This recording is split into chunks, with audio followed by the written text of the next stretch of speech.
जीवनदाय येणाऱ्या माणसापासून जो मेलेला माणूस आहे त्याच्यापर्यंत हा त्रास होऊन राहिला सर आता. आज मी माझ्या बहिणीला डिलिव्हरीसाठी तिकडून असं फिरून नेलं.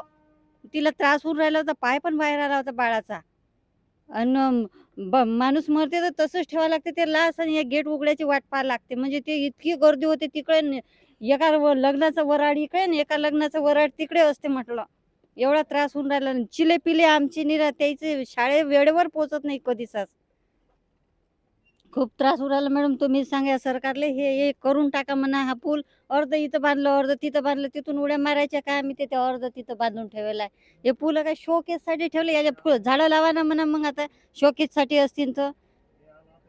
आणि मतदान आले की तुम्ही येता आणि मतदान झाले की चालले जाता. दिलं ना तुम्हाला निवडून दिलं ना, मग करा ना म्हणा हे काम आता आमच्यासाठी करू राहिली की नाही तुम्ही एवढी मोठी कोशिश. या आमच्यासाठी जीवतोड मेहनत घेता की नाही तुम्ही.